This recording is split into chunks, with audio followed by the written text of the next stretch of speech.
네, 코로나가 다시 이렇게 퍼진 통로 중에는 교회가 유독 많았죠. 문재인 대통령이 오늘 기독교계 지도자들을 만나서 방역에 힘을 좀 모아달라고 했습니다.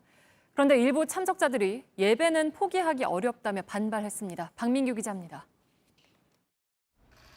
개신교계 지도자들을 만난 문재인 대통령은 사랑제일교회를 비판했습니다. 이름을 직접 말하진 않았지만 사과조차 하지 않는다고 지적한 겁니다. 오히려 지금까지도 이 적반하장으로 음모설을 주장하면서 큰 소리를 치고 있고. 현재까지 이 교회 관련 확진자는 1000여 명. 그런데도 여전히 방역을 방해하고 있다는 점도 언급했습니다. 집회 참가 사실이나 또는 동선을 이렇게 계속 숨기고 있기 때문에 지금까지도 피해가 계속. 다만 이런 행태를 극히 일부의 몰상식이라고 표현하면서 나머지 교회들은 방역에 힘을 모아달라고 당부했습니다.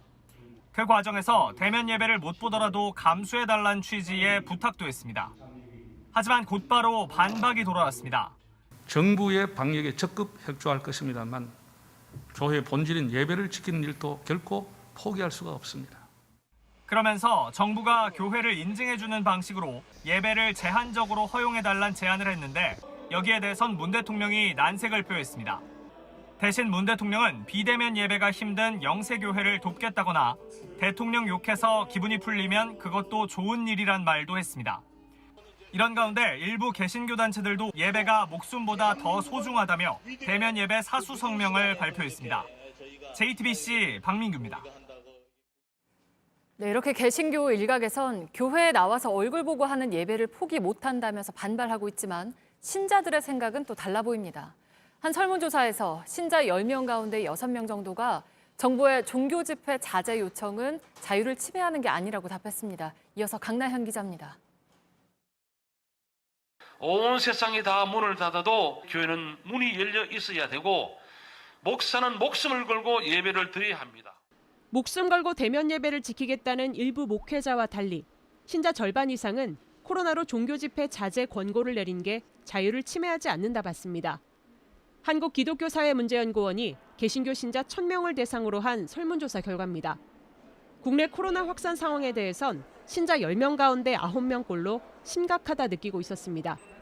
코로나 재확산 사태가 벌어지기 직전인 7월 말 조사여서 교회발 집단 감염이 많이 늘어난 지금보다는 낙관적으로 판단했을 가능성이 있는데도 이 정도입니다. 상황이 어려워졌다면 예배 탄압이나 이렇게 보기보다는 우리가 더 적극적으로 협조해야 된다라는 방향으로 응답률이 더 높게 나오지 않았을까. 반면 종교 집회 자제 권고가 종교의 자유를 침해한다는 답변도 36%로 적지 않았는데 교회 안에서 높은 위치에 있을수록 이런 답변이 많았습니다.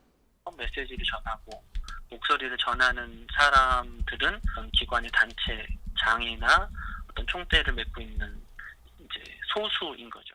신천지는 비밀스런 종교활동 특성 탓에 방역당국에 비협조적이었다면 이번에 문제가 된 전광훈 목사 등 개신교 지도자들은 현 정부에 대한 자신의 불신을 코로나에 대한 맹목적 불신으로 이어가고 있다며 지난 3월 신천지발 집단 감염보다 더 위험하다고도 분석했습니다.